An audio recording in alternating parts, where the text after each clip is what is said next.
evening, and good morning wherever you are in the art world. The Art Talks are delighted to welcome you with collaboration with the small world into another inspiring art talk on Art and Tech and NFT Startups Report 2022 with speakers, wonderful speakers, Anna Shvets, as I mentioned earlier, CEO TAtchers Art Management, and Denis Belkevich, General Partner and co-founder of FUELARTS. Hello, good evening, everyone. How are you?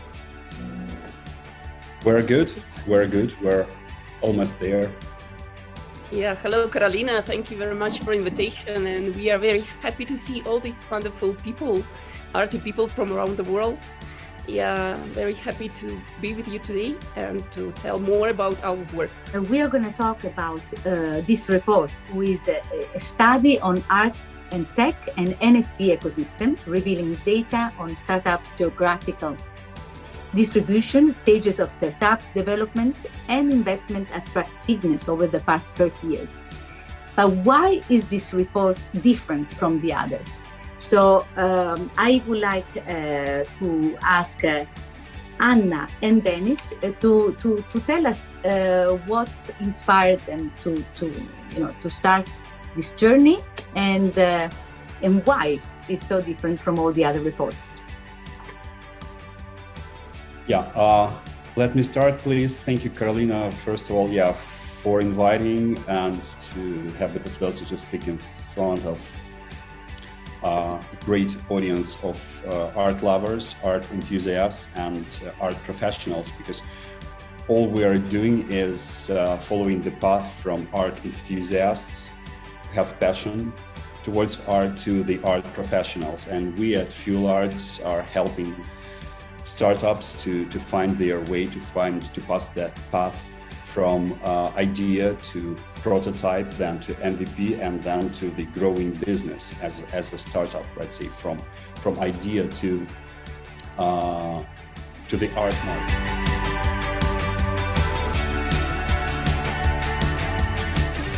We would like to think we are all things art tech, because we have the content, the report, the webinars, the newsletters regarding art tech and investment attractiveness of startups.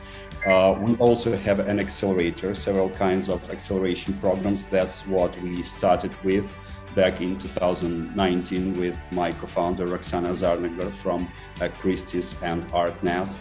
And also we have a venture arm to support those startups by financial means. So I would say that our general mission is to bring the two worlds together, the world of art and tech, the world of art enthusiasts and art startups, and the world of venture capital. So to make it transparent, to make it simpler, to make startups be less frightened by the path they are going to go through entering the VC world, and to make it on the other side more attractive towards VC investors. I'm getting closer to the report. It's the ecosystem of many traditional markets. We use the word conscious. Yeah, we hear the word conscious. Conscious consumption, conscious relations, conscious money spending, and of course conscious investments. So when it comes to art, we can say that there is conscious collecting and conscious investing in art tech startups. So it's all about information. It's all about information, because consciousness means being informed. So, and information relies on statistics. Statistics relies on continuous research. So that's why when we started FUELARTS as an accelerator, we understood that we should have our anchor project. Many companies there have their anchor projects like conferences, like forums or summits, so held on annual basis. But we decided to make our report because we felt this niche to be filled with the information, because we had a lot of and the art market has a lot of reports like which cover nearly all the spheres of the market, starting from Art Basel and UBS report covering the trade side of the market. Then it goes Deloitte Art and Finance report, which is conducted by ART+TECH. They deal with art investments, art loans, and art funds, so the blue chip market. We also have TEFAF reports, and when it comes to art and tech, this niche has been slightly covered with, slightly but greatly covered with Hiscox's online report, focused on the online sales and online platforms, also conducted by ART+TECH and its founder, Anders Pettersson.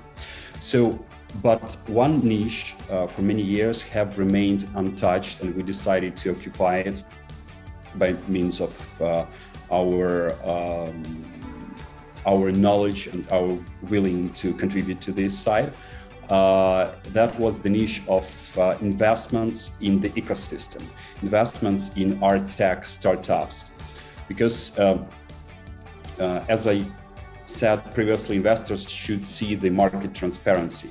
So when investors come to any newborn market, and when we speak about art and tech, and recently about the new trend of digital art and NFT. So when investors come to any new market, they require two things, two main markers. They require the presence of the ecosystem. It means that there should be startups responsible for all the 4 parts of the value chain: production, trade, management, and analytics. That means that, let's say, if a particular investor wants to invest in NFT as an asset, they look at the market from the ecosystem side. So how many companies are responsible for production of NFTs? How many marketplaces trade it? What are their vehicles for maintaining the collection? So what happens in between the 2 transactions, from purchase to the sale? How the copyrights are being managed, and logistics and so on. And also the analytics, the 4th chain of the value chain, which means that do the collectors have trading signals? We show them we show them the right time to buy and to sell their assets. Also, how much data is analyzed, and is it analyzed? So we decided to put all that together and analyze the ecosystem. When we understood the ecosystem is ready, we understood that the second thing which investors require is the industry report. So investors entering the new market should feel themselves confident. Or someone is analyzing this market, and there is a there is an industry report. That's why we decided to occupy that niche and to create that report focused on investments in particular startups, because it's the background, it's the basis of any ecosystem.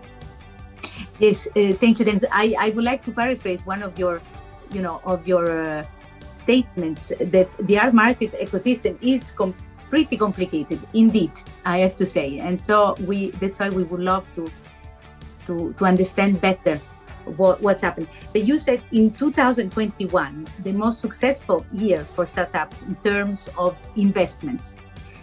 What is the geographical distribution of art, tech, and NFT startups that participated in your survey? Okay, so I think that's a great question. Please let me start with the ecosystem. It will be.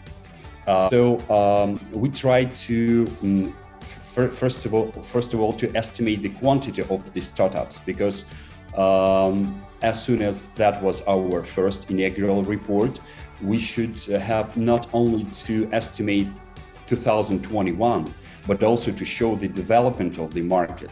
I mean, because the investments have been investors have been contributing to the startups throughout the last 30 years of the art market existence in, let's say, in the modern terms, starting from late 1980s. So that's why we found out, and here on this screen we can see the definitions between the ideas, because a lot of startups think that as soon as they have the idea, they have a startup ready.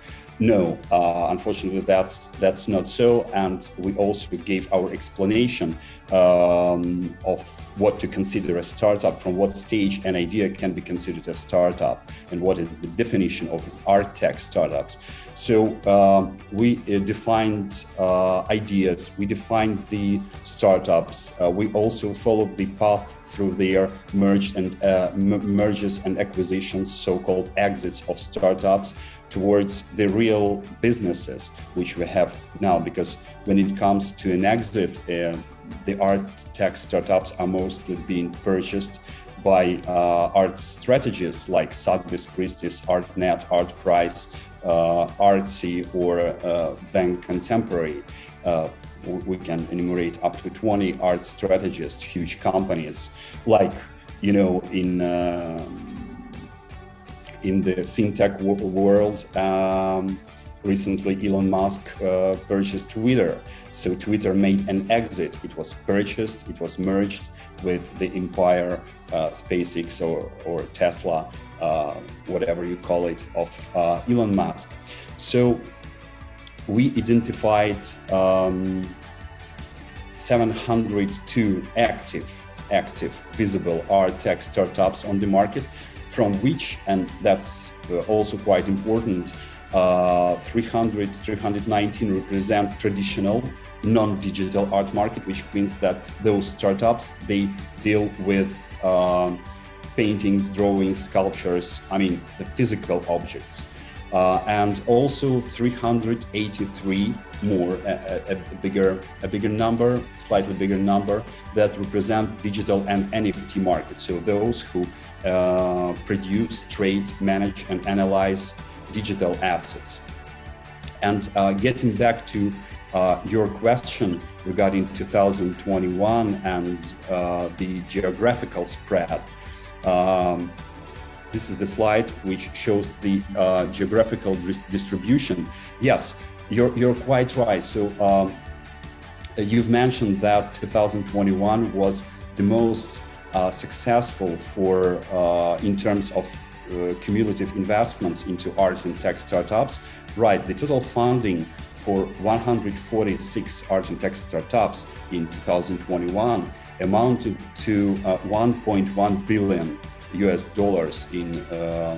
in last year, which compound to 47, just imagine, 47% of the total funding received by these startups since their launch.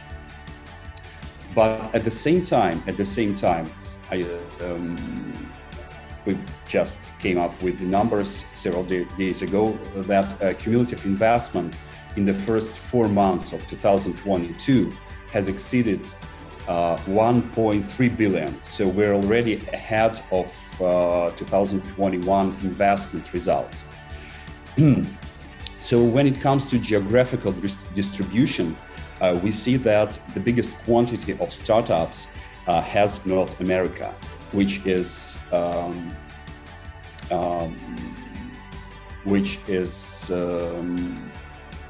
quite related to the market share of the traditional art market in terms of selling artworks, because the United States traditionally occupies 36% in recent 20 years of the global art trade. The same with startups. So we have 224 startups, or 32% of the market represented by North America.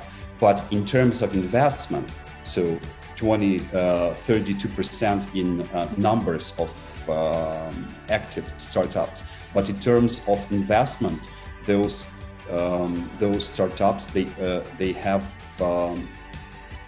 reached to 51.7, okay, 52% of the total cumulative investments made to those 704 startups.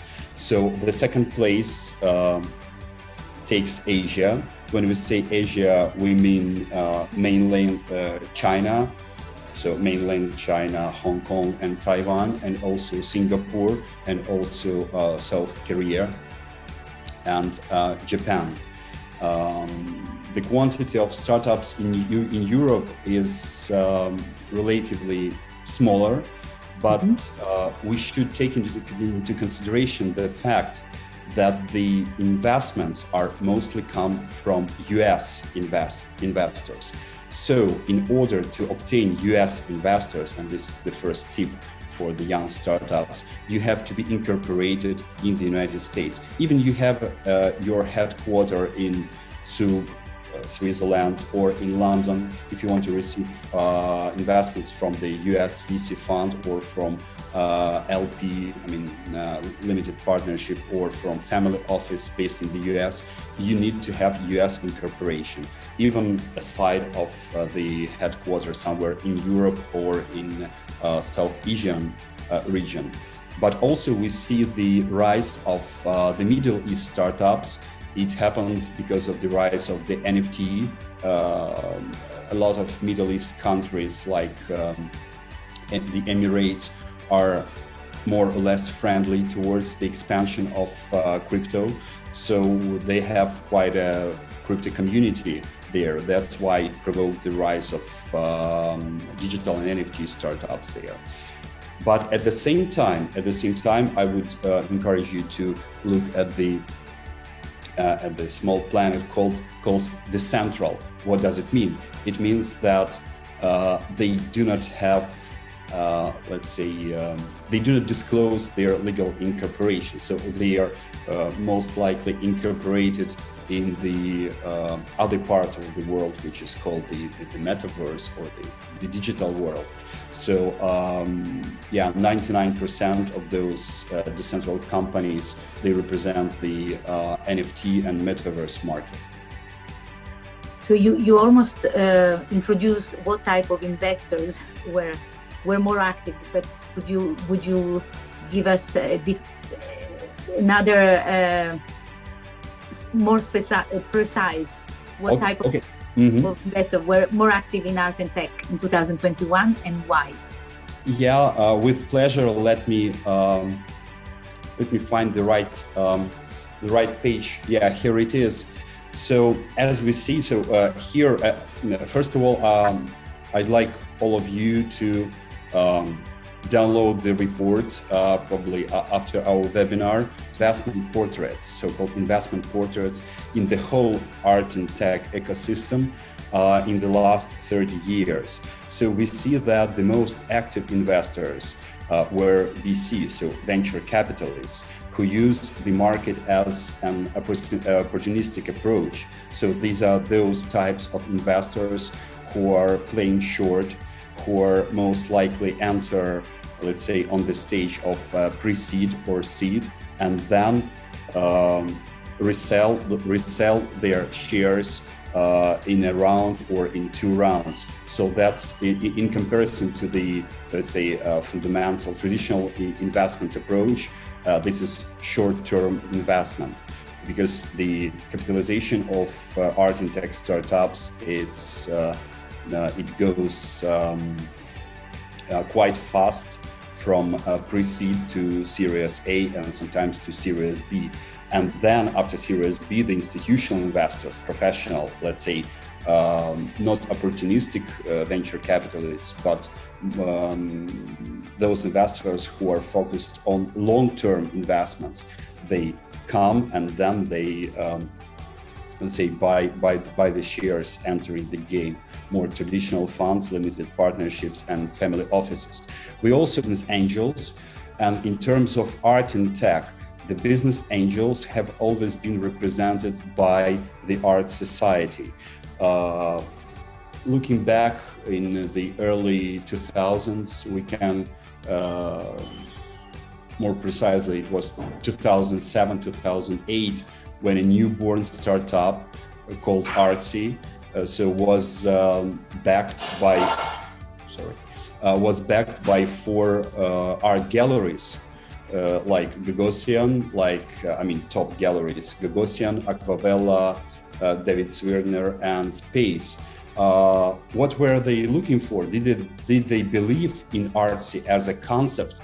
I'm not sure, but they wanted to take a hand on the pulse of the art market, and they wanted on the digital art market, which just had started that time to being transferred online. So they wanted to receive the information about the habits of the online buyers first before their competitors. That's why they have always been the top art galleries, the moguls of the art and tech. So in that case, I should admit that top collectors, top art galleries, and sometimes tech companies, top auction houses were those business angels who wanted just to pick up a small share in art tech startup, and then have an idea how to develop their own business. That was their entrance for not very sophisticated collectors. That was an entrance, relatively cheap entrance to the art market by buying a share from an art tech startup. And at the same time, the moguls of the art market just wanted to look what's going on. If we look at the results of 2021, we can also see that the physical art market startups, they received 440 million in cumulative investments, and digital startups, of course, received more, 658 million of investments. Yeah, Denis, very interesting, but can we also underline that for the first time this report analyzes the activity of female founders of art tech startups? What you can say about this? Oh, female founders, yeah, my favorite part. Female founders, of course,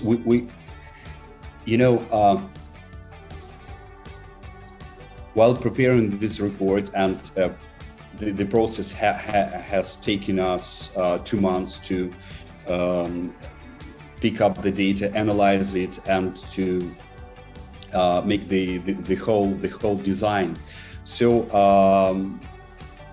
when we were 50% ready, we understood that there is a huge niche of female founders. So we couldn't leave those startups under our umbrella, under our attention. So let me give you just a small example of our key findings regarding female founded startups. For instance, we identified 108 startups founded or co-founded by women among 702 startups, which is 15% in numbers of the total number. But at the same time, cumulative funding for those 15% of female founded startups amounted to 1.2 billion, which is 35% of the total funding received by all startups since their launch. What does it mean? It means, yeah, you're right. So it means that 15% of young companies later proved themselves, gathering 35% of all the investments. So these numbers clearly show that female-founded startups are incredibly viable, sustainable in the market.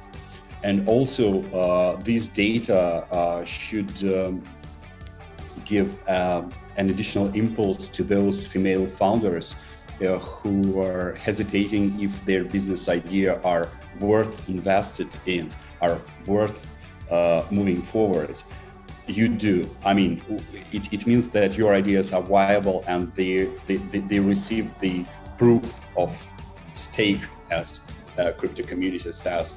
They receive the market proof later after the investment. So I would, by means of that data, we would encourage all the female founders not to stop and to move forward, because you are the best.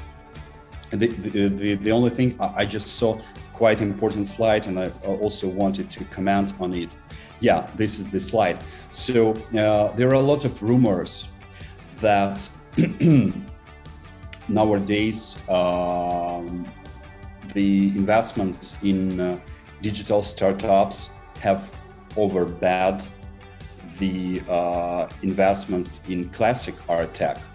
That's not true, because if we look at the cumulative investments in physical art market, it is bigger than the digital art and tech cumulative and NFT cumulative investments.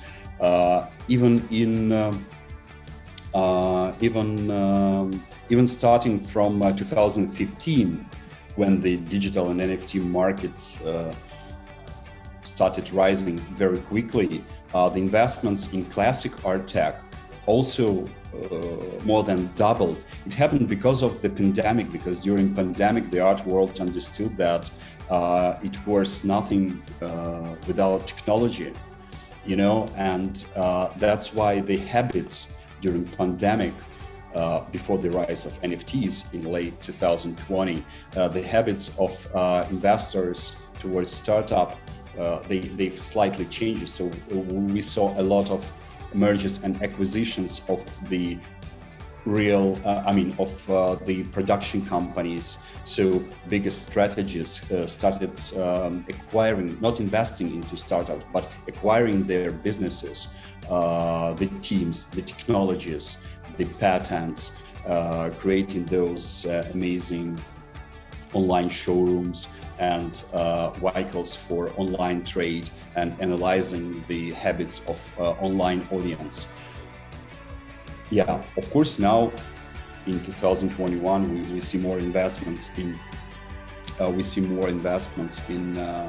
NFT, in the NFT startups, which represent digital asset management and trade. But we shouldn't underestimate the glass breakers, so-called glass breakers of the art tech, which are physical art startups. And moreover, if we look at the results on the top 15 of the startups who received investments in 2021 according to value, we can see that the first place is reserved by the representative of the physical art market, Chinese platform Koikan Manua, which started trading back in 2014, but in 2021 they added art to their specific trade, art comic books, and this is a marketplace for online comic books. But as I said, in 2000, started from the pandemic, they started adding art comics, so they just entered the art tech. Thank you, Denis, and thank you, Anna. One question before I would love to introduce Francois. Why FUELARTS you decided to have a free report and open to all the international art community? What was the reaction from your other international friends, art friends, if we can say so? Well, the reaction, I'll start with the reaction. The reaction was, oh, good, this is for free, cool. So, of course, we as part of our mission, we had to do it for free, because as soon as we want to merge the two worlds, as soon as we want to make startups more reliable towards investors, we had to spread this information as much as possible. So that's why it's for free, as well as the TFAF and Art Basel UBS and Deloitte Art Finance and Hiscox report are also for free, because we're just we're just in the beginning, not only of the macro trend, but in the beginning of constructing the ecosystem.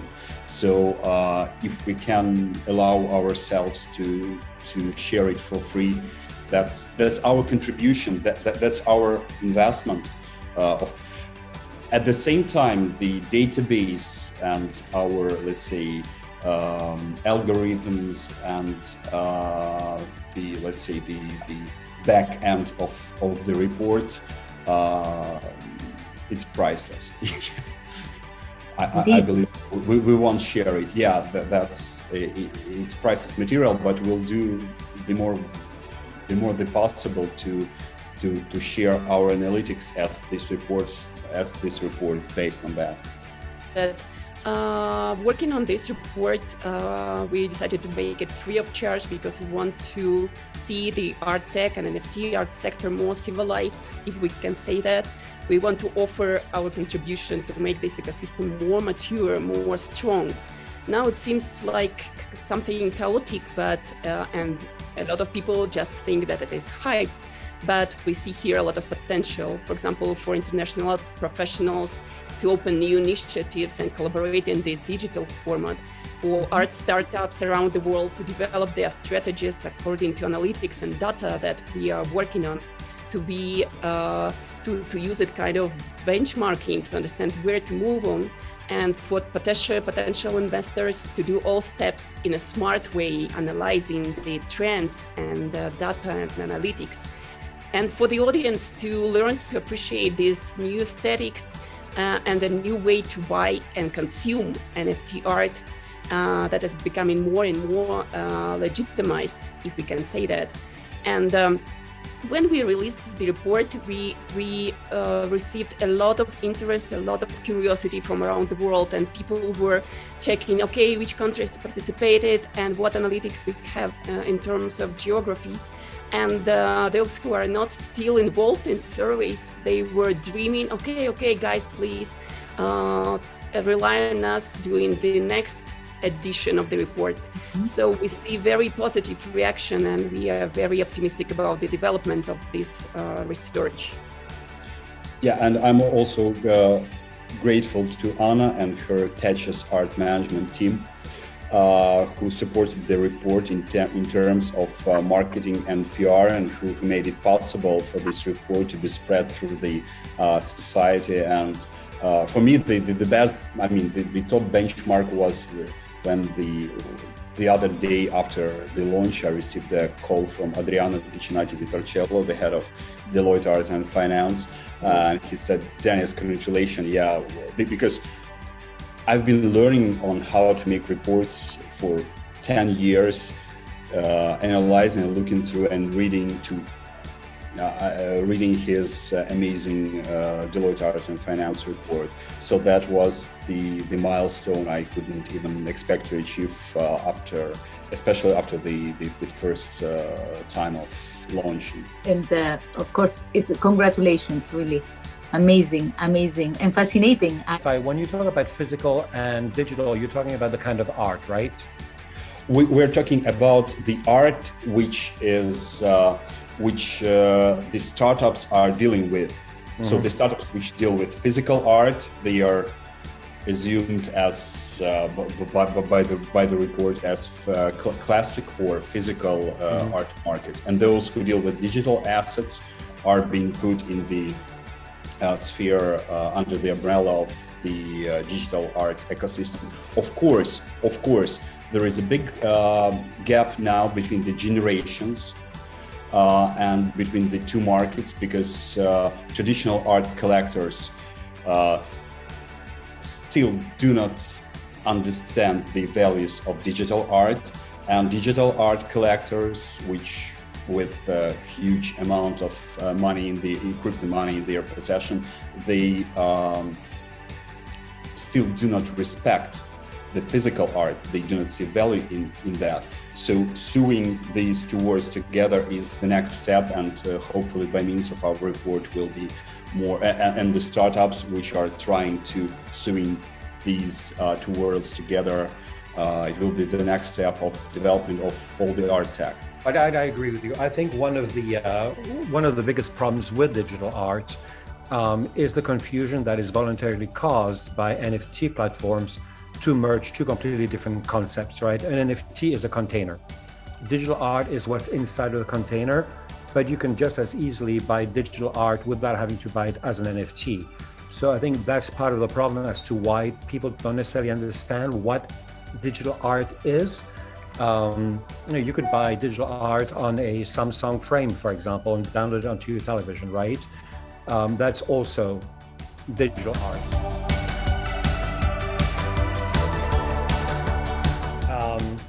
The first one is the generational investment into digital versus physical, because I want to believe that there's a correlation for sure.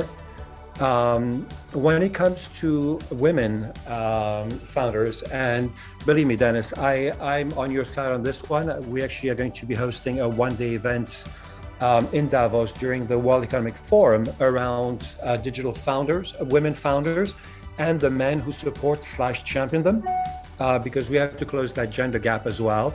So what I would have loved to see in the report is the breakdown of men versus women founding women-founded companies, because I think that needs to be addressed, because it's something that has to change, right? For many different reasons. So that's something that I'd love to find out more about if that was part of your report. Oh, Francois, thank you. You know, you just pointed out the two probably most important questions which should become the basis of our half-year report, because the next step will be preparing the half-year report to be presented in September this year, and it will be investment focused. So investor focused. So during the annual report, we're focusing on the startups, and half-a-year report it will be more focused on the portraits of investors, including the real names, which are not included into this report. On the real names, and also regarding the gender of the investors, and also regarding the age of the investors. There is a small problem. Well, problems are problems appear to be resolved. So when we say problem, it means that we are currently looking for the solution, even if it takes more time. The problem with investors' age, when it comes to individual investors, especially in the digital side, is that in 30% of cases, we do not know the actual age of digital investors investing in crypto, because they live in metaverses, and this information, of course, is not transparent. Though through our internal channels, we more or less, and through our surveys, and it's good that digital investors and crypto investors, also thanks to the first edition of the report, they become more and more friendly with FUELARTS, trying to reach to us and telling us more. So we expect that gap to be more or less fixed before presenting the second part of the report. And a great question regarding the division between co-founders, men and women co-founders, when it comes to joint co-founding. Yes, that's also a matter for let's say very accurate selection. It's like so you have to do that on a manual basis, because the databases like Crunchbase and PitchBook, they do not show, they do not provide the information about the the selection. So as soon as we found this startup marked as women founded or women co-founded, we're addressing to them, trying to pick up that information on a manually. Yes, right. We'll improve our next reports with that information because we consider it very important. And also in our report, we included 5 case studies from the market representatives. So the next case studies, and it's also very important, will be with, let's say, interview with the co-founders representing male co-founder and female co-founders, because there are a lot of contradictions between them. Absolutely, and I think that's great. I've been having conversations with a lot of groups over the last 3 or 4 days, just because this opportunity to do something during the World Economic Forum just landed on my lap, and I'm like, all right, we got to do something with this. But what has emerged, and this is talking to the 100 Women of Davos, it's talking to the Nexus group, etc., is that we're not necessarily addressing the real issues because we're not being precise enough, right? And so there's that part, and then there's the education part. I think the other part that could be really interesting in the report is also seeing revenue, to see the correlation between investment and revenue, right? Because you have your occasional vanity project.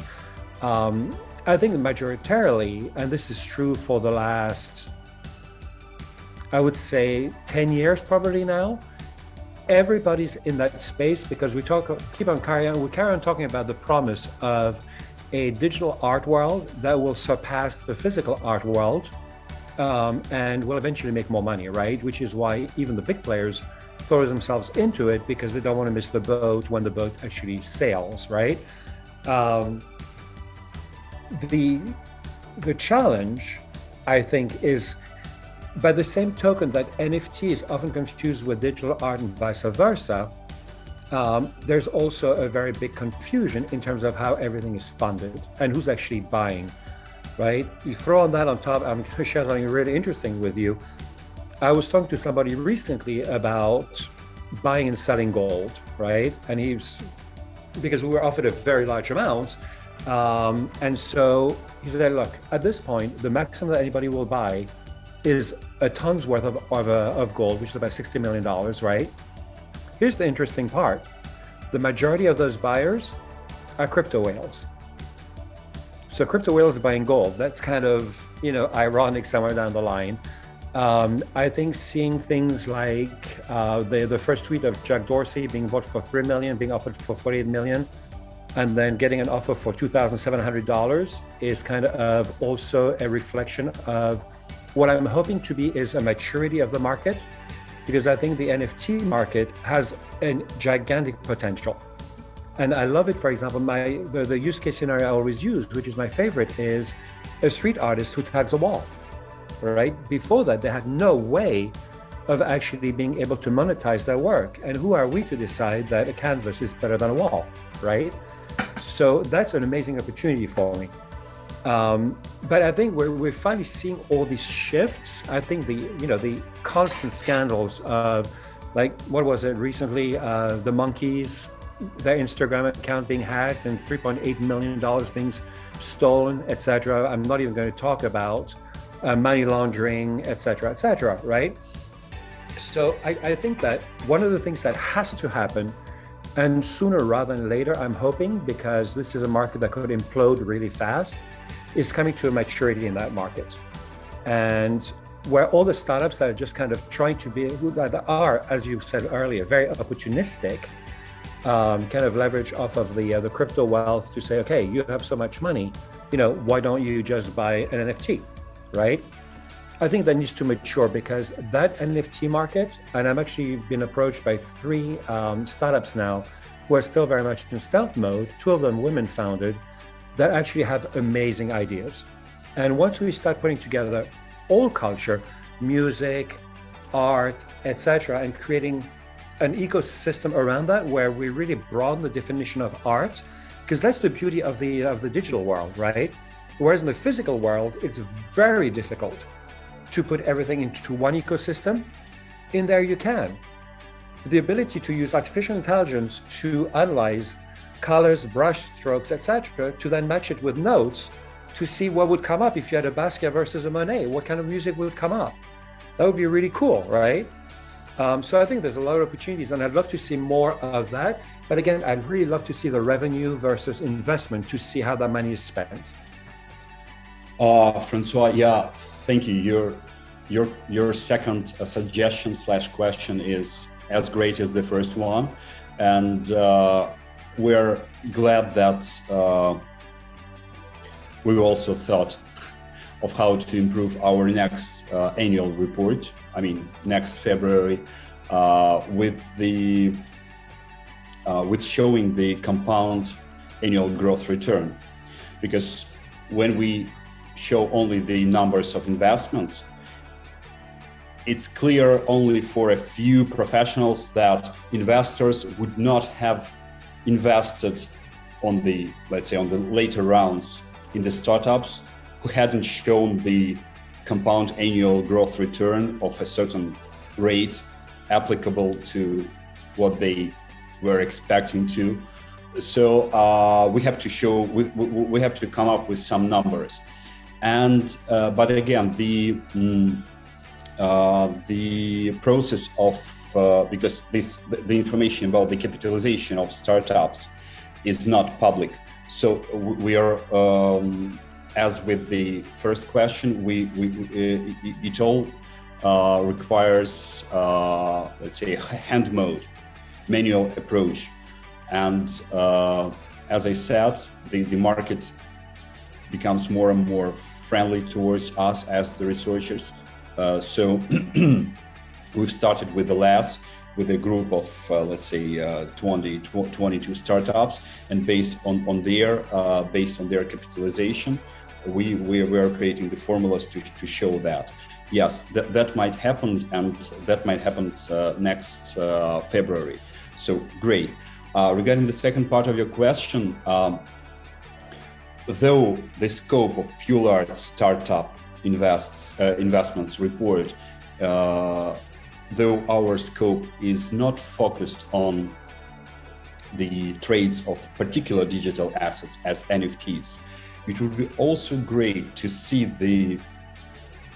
to compare the growth of capitalization of certain marketplaces with the, let's say, trade volumes, with the changes in the trade volumes, and try to think of the reaction of investors.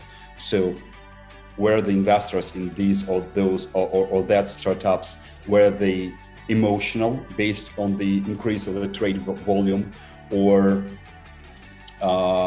they were, let's say, strategically oriented based on the, let's say, development of the digital asset market in a long-term perspective.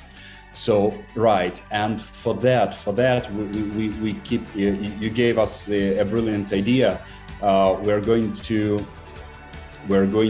cooperate. They still don't know about it, with the ART+TECH report, which is now being provided by Art+TECH Foundation from Switzerland. Who discover the habits of the audience, the habits of collectors, and as well we probably could use the data of Art+TECH, because they are for nearly 1.5 years they are providing a brilliant NFT report. Yet it's based on the public data of so-called curatorial platforms, curatorial curated marketplaces, like Nifty Gateway, like Super Rare, like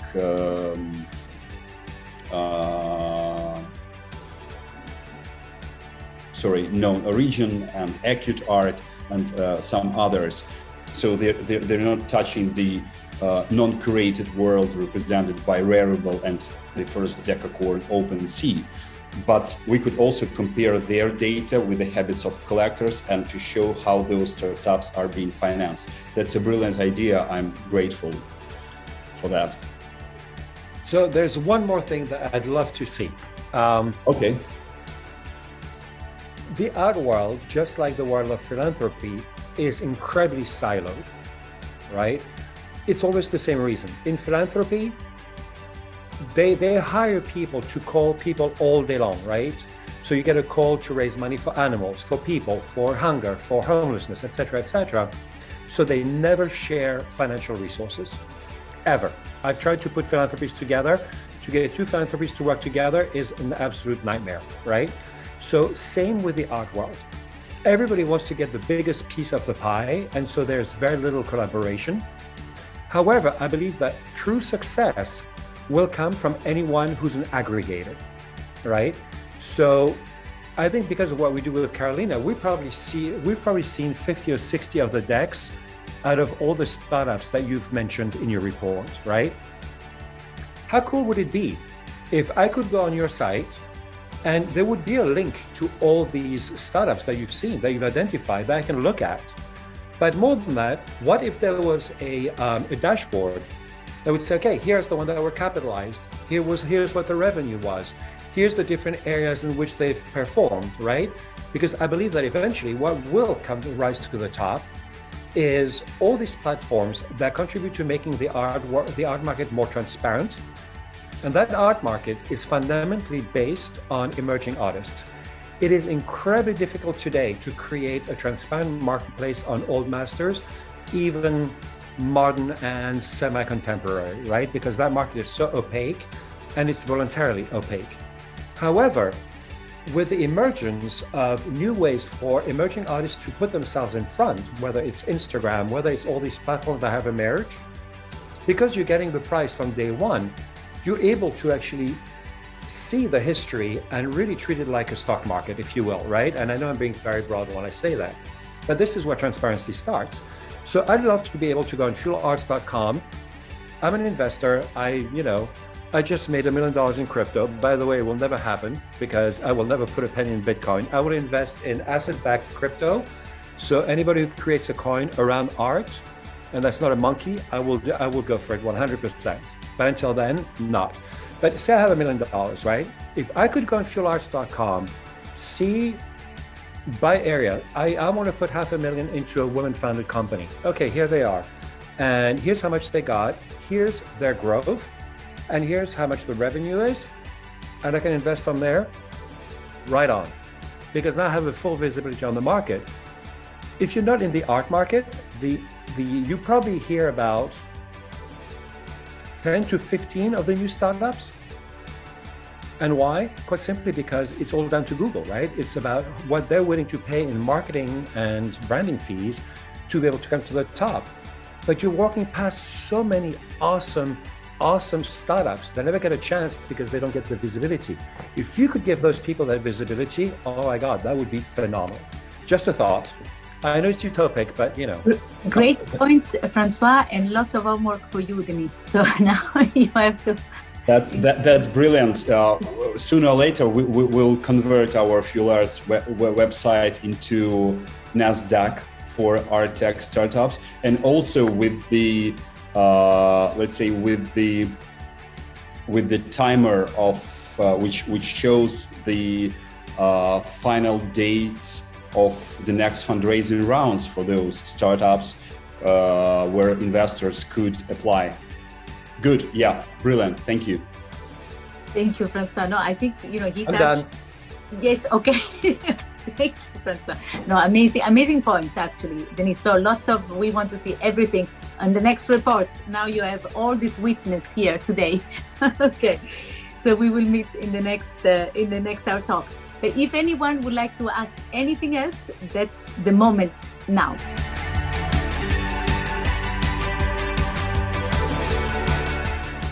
So I know, David, I can see you with a beautiful smile. You're funny, Carolina. Always. Today I'm just learning today. There's just, I know. It's a lot. It makes my head just spin, and I think of all the possibilities, and it's all good. Wonderful presentations. We want to share some information about the pre-acceleration courses that we are starting this May. These programs will be very concentrated, very effective, and for those who are just entering the art tech and NFT sphere and who want to know more and who already have their art tech and NFT startup. I'd like to invite Francois as one of the mentors to FUELARTS. Mm-hmm. Because you show the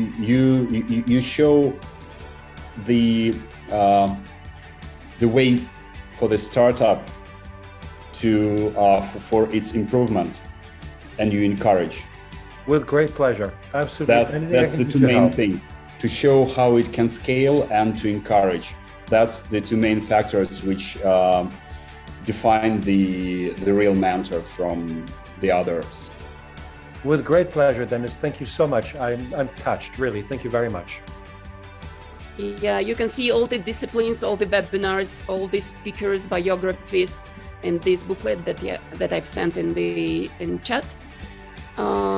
So they are really professionals and practitioners. They are not just theoretics. That is very important in art tech and NFT. And from all the facets of this question, you will see how to manage art tech startup, and you will get all the useful information, all the useful instruments and connections to proceed to develop your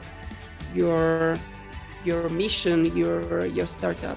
Made this course free for all the Ukrainians and those startups who have Ukrainian co-founders and CTOs.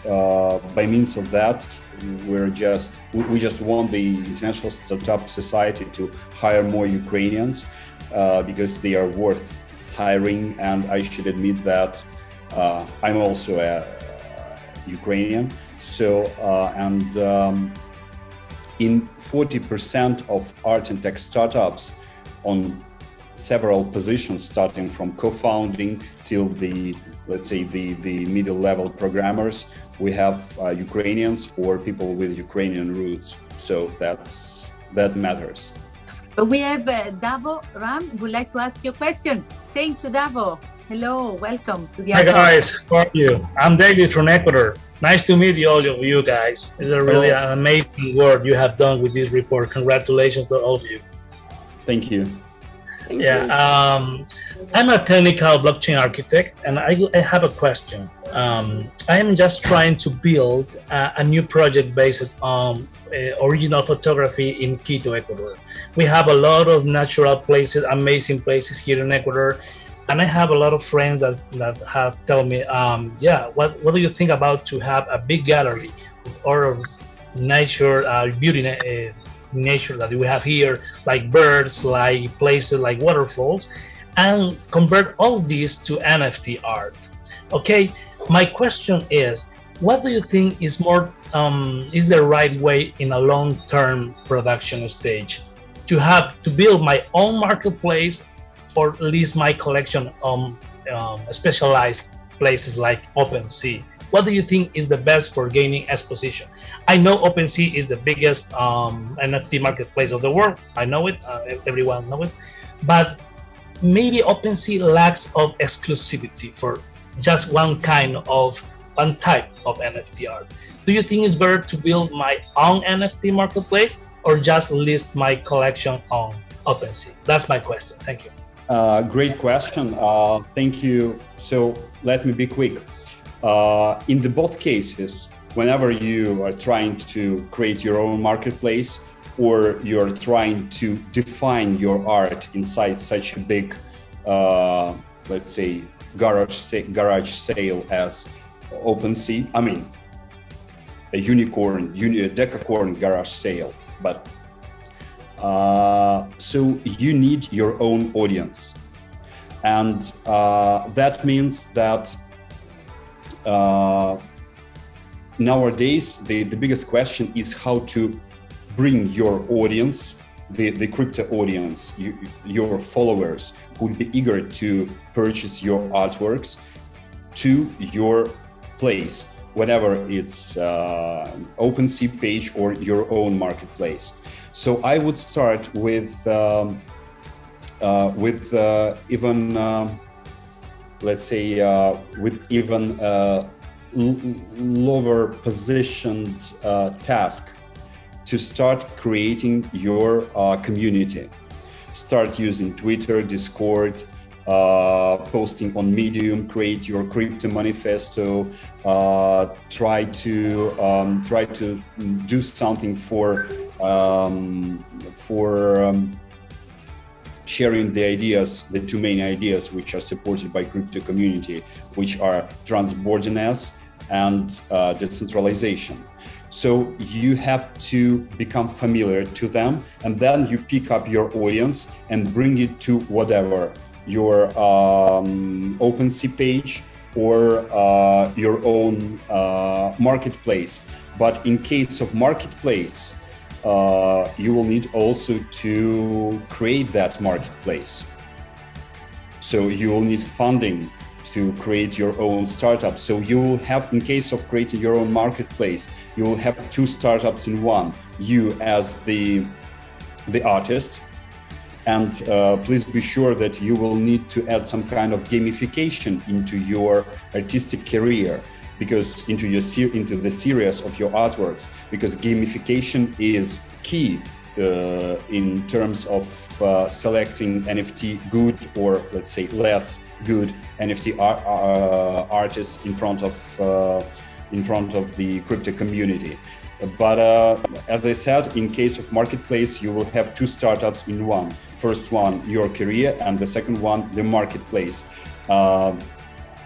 In that case, you'll be turned into pieces. So I would advise to start, I mean, if to be quick, I would advise you to start with creating your crypto community, to do something for the crypto world, to create some kind of coding, to contributing to that. Then to try your skills is if your audience is ready with the page on OpenSea, then to pass trying to reach the upper level, to pass the curatorial board at one of the curated marketplaces like Known Origin or Super Rare or Acute Art. And then after that, when you have the crypto community, that they might be the first investors of your own marketplace. So step by step, but the key is your crypto community. With the crypto community, with the people eager to buy specifically your artworks, you can be represented everywhere. Thank you, Davo. And I think there is someone else who would like to have one of the last questions. Bob, hello. Hi, thanks so much. So my question is about asset-backed NFTs and what people need to be aware of in terms of regulations with the SEC or copyright law and things like that, because it's a little more complicated, I feel, than just selling a digital asset. What do people need to be aware of? Say I have a Picasso, but I don't, just because I have it on my wall doesn't mean I have the rights to the image of it to monetize that image into an NFT. So does the NFT need to be non-monetized but sold with the asset, and the asset is monetized and the NFT is just part of a utility that keeps track of its provenance and things like that? Is that how you go about it, or what are suggestions that could be done for this? Thank you, Juan, for this beautiful question. I would say there is a much bigger gap, a much bigger hazard while trying to tokenize Picasso, and the results of very weak, in my opinion, sales of token sales of the NFTs provided by the Hermitage Museum, and also by Uffizi Museum in Florence, because they sold their masterpieces represented in the NFT frame for $150,000 and $130,000 respectively. Leonardo, Michelangelo, So they haven't even reached $200,000, which means that that happens, and this hazard, while digitalizing Picasso, the biggest hazard is not to be appreciated by the crypto community, because Picasso hasn't created blockchain. He wasn't Satoshi Nakamoto. When I was asked last time how to sell Leonardo da Vinci, I should say, okay, I said, okay, we should start from creating a book which shows that Leonardo invented Bitcoin, because he invented helicopter, he invented all that stuff we are using today. So if you want to sell Da Vinci as NFT, you have to show that he made something towards the crypto community. So the biggest question is that until now, the traditional art minted as NFTs doesn't have any kind of respect, unfortunately, in terms of practical value, because the habits of crypto audience are not the same. They are evaluating the matter why they appreciate or evaluate traditional art. Digital art are not the same as we evaluate traditional art. The next question, just your direct question, of course, the legislation system, the legal system needs to be improved. As soon as there is still no connection between the physical world and the digital world in the three biggest economies in the world, meaning US, China, and forgive me, still Russia. Yeah. So until then, there won't be any breach between the physical artwork and NFT artwork, because any lawyer, whatever is said, but any lawyer in the world can't merge the physical artwork with its digital representation yet. Many lawyers take dozens of thousands of let's say for consulting how they can do that, but just trust me, it's not that. We're still far from that. And so the ownership, the link between the ownership of traditional asset and digital one hasn't been solved yet, unfortunately. But maybe that would be a topic of one of our next webinars. If I can just jump in very quickly, Denis, to support what you're saying. I think the confusion again is between digital and NFTs, right? Because on the one hand, you have people who are buying out of pure opportunistic speculation, right? But what I'm really interested in as well in terms of startups is all the startups that are looking at how to visualize digital art.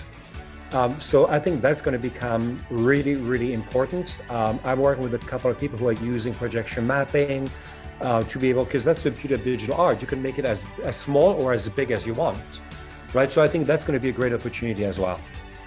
Yes, and as well as museums and biennials, and for digital art, because when we look back, because the digital art and the crypto community sooner or later will start respecting and taking into account all the matters that create value for physical art. They will start transferring to the digital world.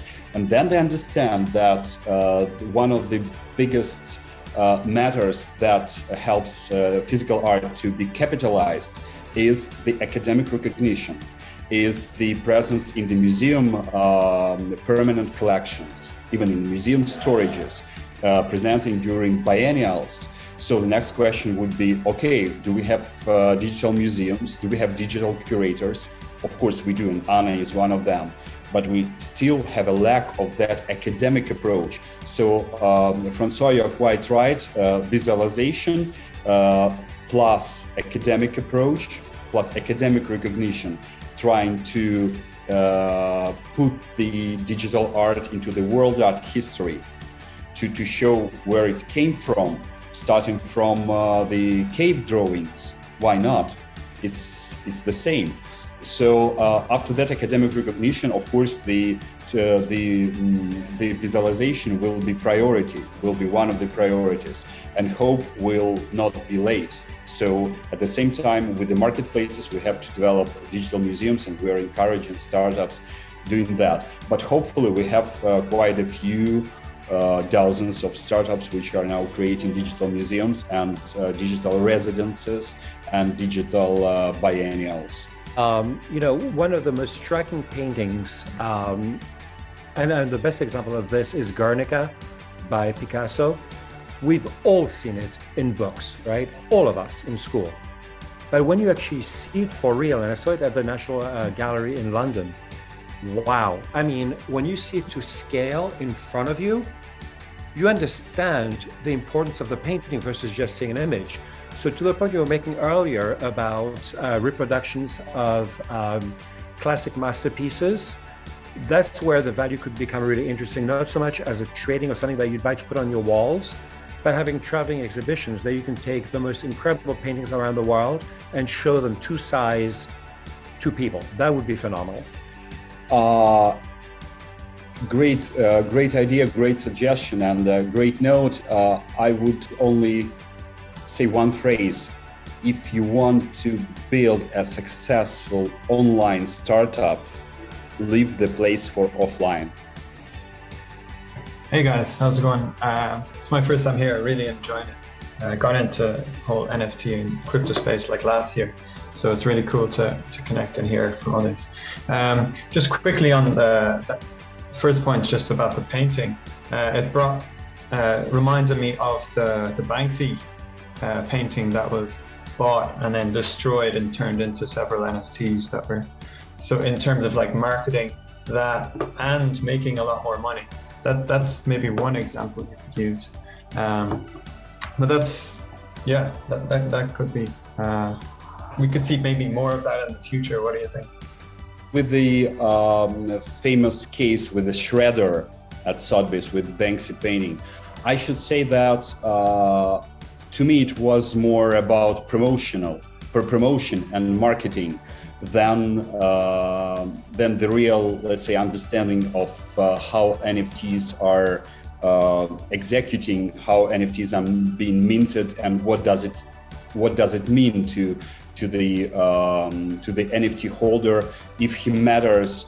Does he matter if the physical representation of his artwork still exists or not? They're in Ukraine.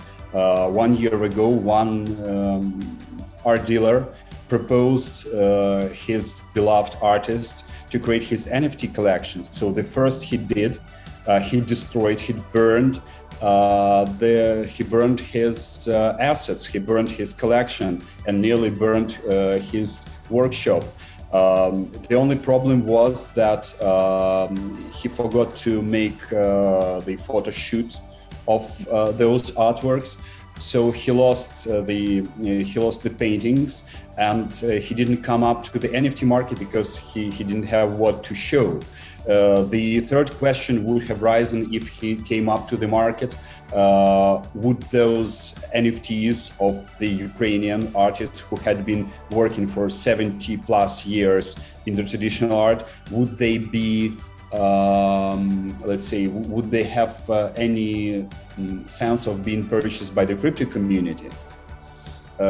It's regarding Banksy, I believe that was a marketing trick. And regarding the rest, I believe we are still in the beginning of this macro trend. So it's, in my opinion, we should never burn down the physical art, because you never know. We should always keep in mind even if the crypto community will start requiring burning down, demolishing the physical art in the process of being transferred to NFTs. Even in that case, we should always keep in mind the good user case from the early 2000s, when the electronic books appeared on the market, and a lot of people they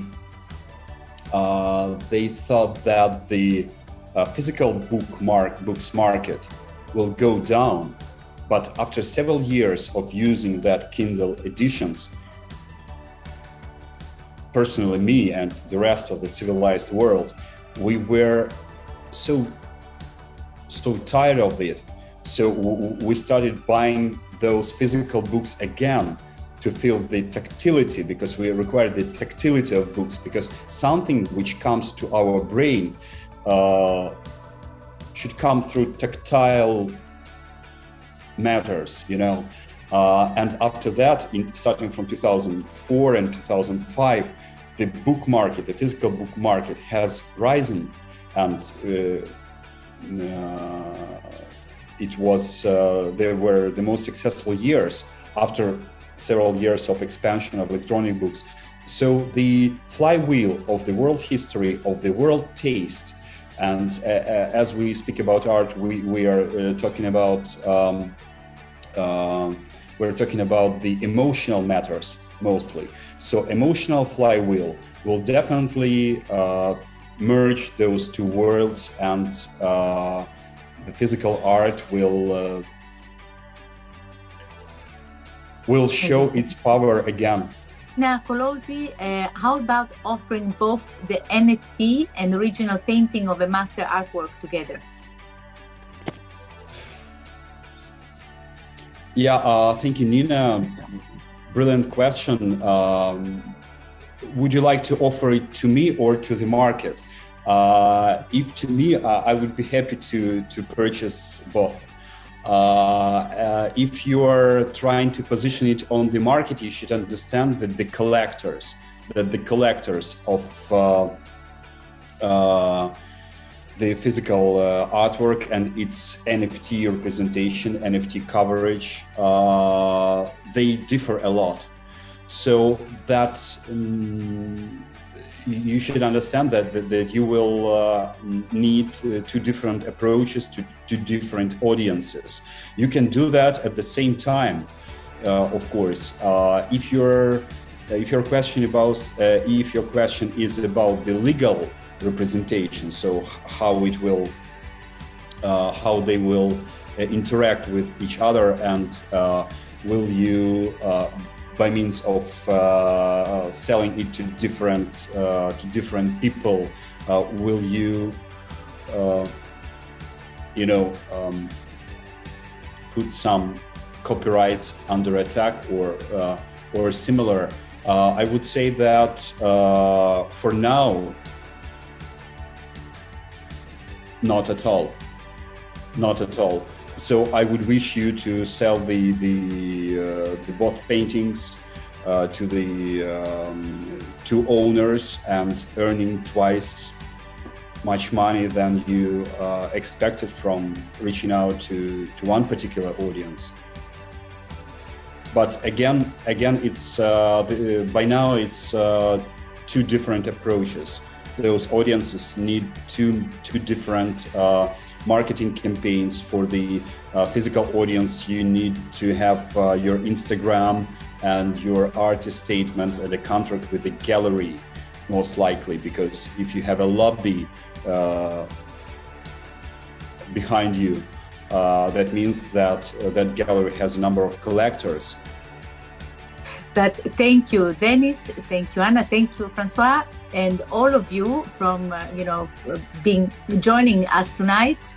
And it was an incredible, and inspiring and fascinating, because it's so much information.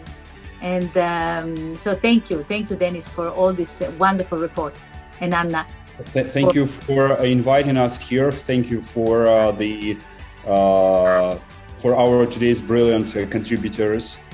The Art Talks great success, and I was happy to be a part of that amazing venue. Thank you. Thank you. Thank you, colleagues. And I think that art unites all of us. Thank you, Anna. Thank you, Denis. And as I said, we will follow you with the next report. Okay, so have a wonderful week and weekend. Goodbye, all. It was a pleasure to meet you all here. Goodbye. Bye.